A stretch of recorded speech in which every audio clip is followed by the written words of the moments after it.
Estar bem informado tem um custo. E não estar custa muito mais. No prazo de um ano, Portugal decide o seu futuro em 3 eleições: legislativas, autárquicas e presidenciais. O palco das eleições é aqui. Assine e garanta acesso a todos os conteúdos em observador.pt. Agora com 49€ de desconto.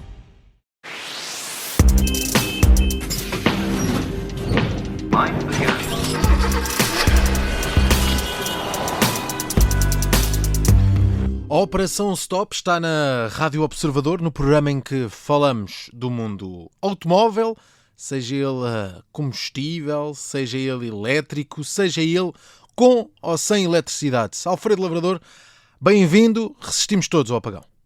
Resistimos todos. Felizmente. Nós somos uns quantos muito resistentes. É isso mesmo. Apesar do susto e dos prejuízos, além da perda de uma vida humana que aconteceu de facto durante o apagão, há análise para ser feita. E será que queremos aqui tentar responder a esta pergunta? Será que o recente apagão geral da Rede Elétrica Nacional permitiu perceber qual o melhor tipo de veículo para enfrentar uma falta repentina de eletricidade, se os tradicionais veículos alimentados a gasolina ou a gasóleo ou os novos veículos elétricos? Olha, Miguel, eu adorava responder a essa pergunta e de certeza que os fãs de modelos a combustão e modelos elétricos estão aqui a torcer para nós apontarmos a sua opção favorita como a melhor. Mas, efetivamente, não há opções melhores.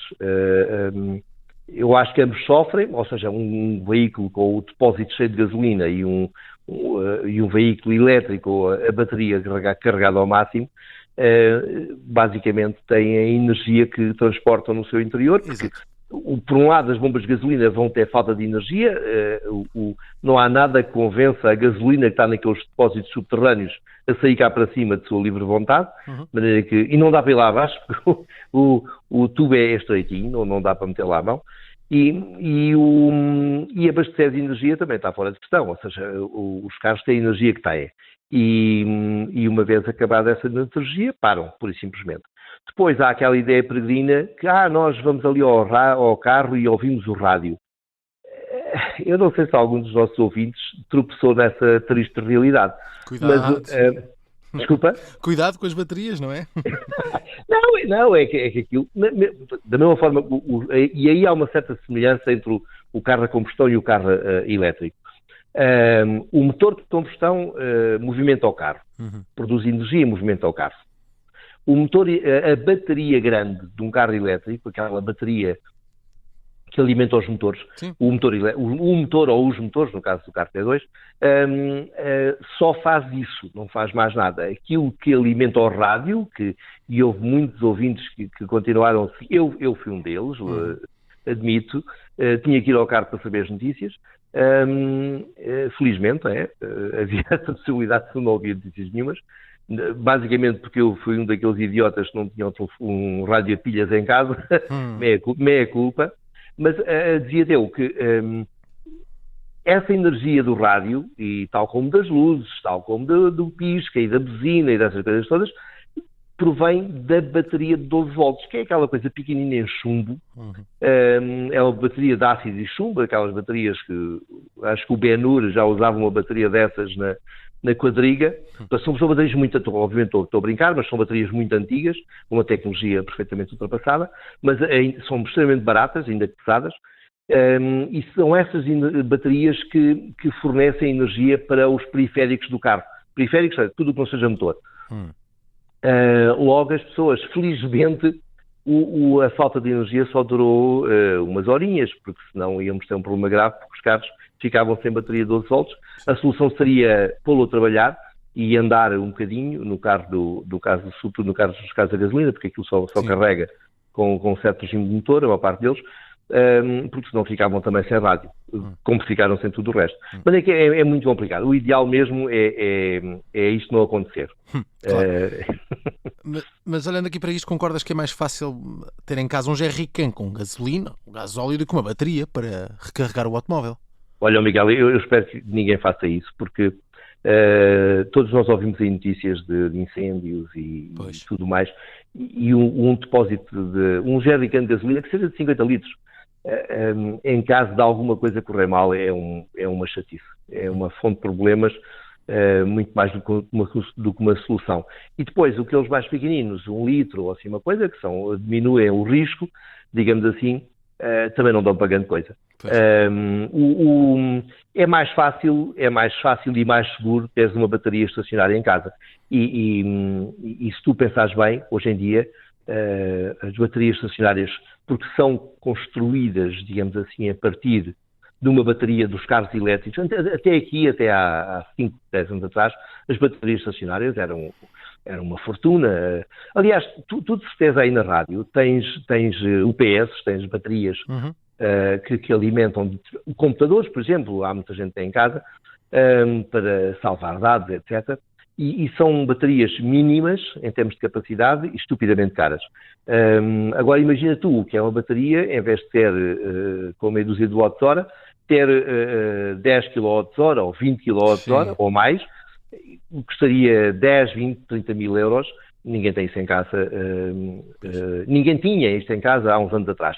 Porém, elas são cada vez mais baratas, porque, como te dizia há pouco, passaram a ser construídas a partir das baterias velhas de carros elétricos, que já não estão boas para os carros elétricos, porque, entretanto, perderam 30%, 40%, 50% da sua capacidade, mas para bateria estacionária servem perfeitamente, porque, como não tens que andar com ela às costas, nem deslocá-las de um lado ou para o outro, a única coisa que tens de fazer é carregá-las, elas estão ali encostadinhas à parede, tu carregas durante o dia, seja com painéis solares, seja até com corrente da própria rede, e depois usas quando a energia é mais cara e precisas dela.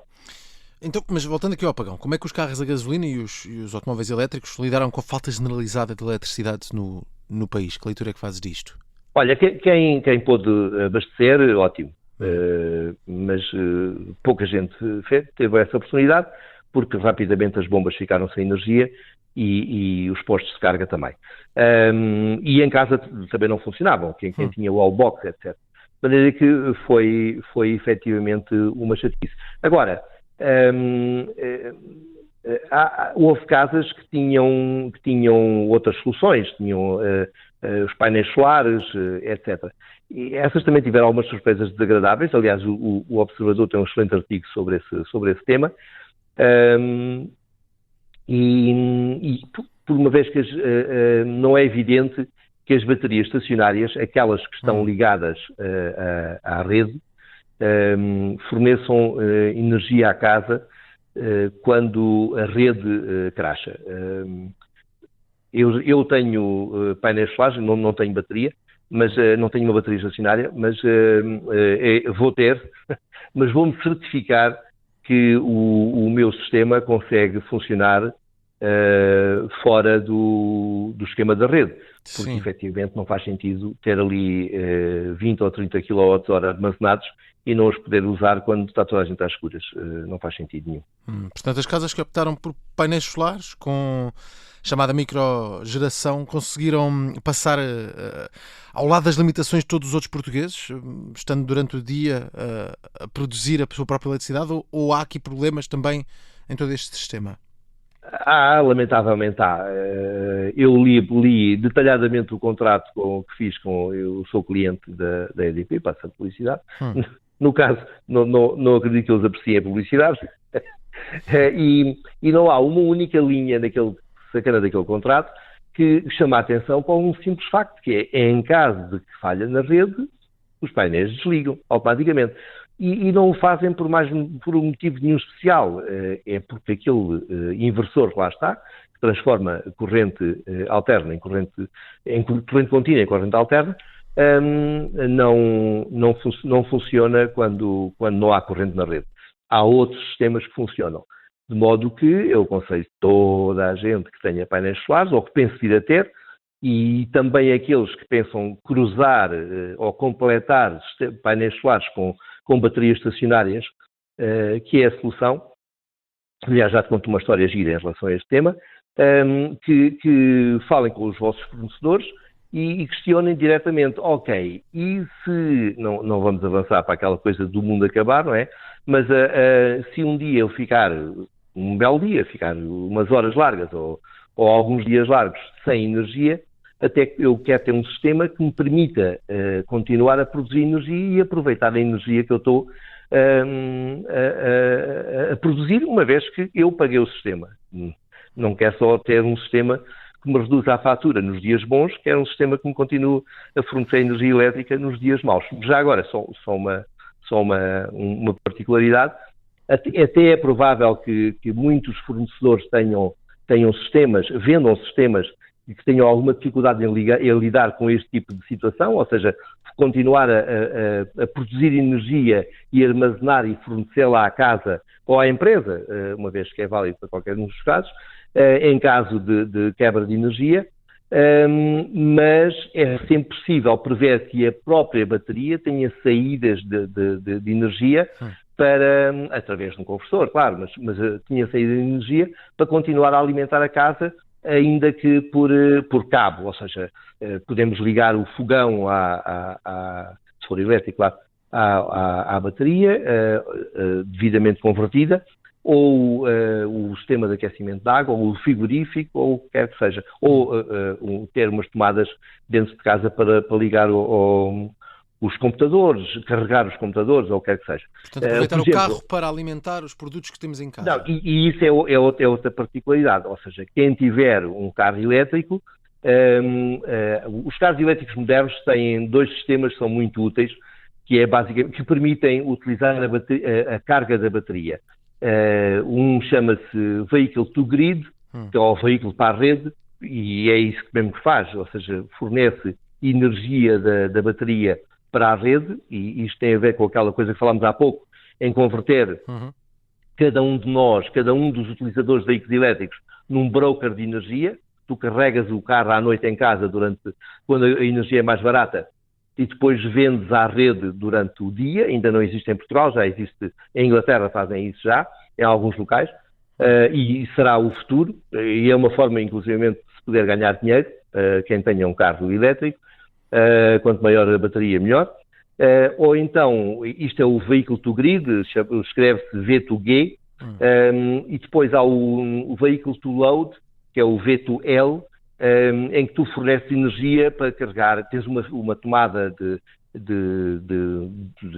220 volts lá atrás na mala e fornece energia para carregar uma bicicleta elétrica, uma trotinete do teu filho, o computador que precisas, uma máquina fotográfica, o carregador da bateria de uma máquina fotográfica, etc. E esse esquema também permite que tu ligues e passes um cabo para alimentares o que tu precisas já em casa, em termos de fogão, frigorífico e por aí fora. Esses são os sistemas mais interessantes, e aí é efetivamente a vantagem do carro elétrico ou do carro híbrido plug-in, porque a maior parte deles tem a mesma faculdade. Façam um carro a combustão. Muito bem. Para fechar, então tens conselhos para nos podermos defender de tantas limitações durante o próximo apagão, que na verdade esperemos que não volte a acontecer. Pois não, isso sobretudo. Olha, eu acho que o Observador tem peças giríssimas sobre isso. Algumas delas eu já segui, como por exemplo aquele número de não ter rádio a pilhas, e vou comprar um rádio. Os painéis solares pequenos não são muito eficientes, mas é que vou comprar um daqueles a dínamo. Sim. E sempre exercito os músculos, faço um bocadinho de ginásio. Faço ginásio ou faço ginástica a um braço e depois ao outro para produzir energia. E de resto não há grandes voltas a dar, ou seja, às tantas a coisa tem que funcionar. Não podemos estar a armazenar em casa energia, como se fosse papel higiênico ou água ou o que quer que seja, e efetivamente vale a pena ter algumas coisas em casa, mas isso acho que todos nós temos, apesar de nos assustarmos cada vez que falta a energia ou a gasolina ou o que quer que seja, achamos que o mundo vai acabar e então desatamos a comprar isto num dia ou outro, mas faz parte do ser humano, de modo que é prevermos o que pode acontecer, porque vai sempre acontecer, seja daqui a um ano ou daqui a 50, vai sempre acontecer, e estamos precavidos, não nos assustarmos e pronto. É isso mesmo. Boa sorte. Está feita esta edição da Operação Stop. Não se apaga o nosso programa. Estamos de regresso na próxima semana para continuar a falar de automóveis. Alfredo, um abraço. Até para a semana. Abraço, Miguel. Mind the gap.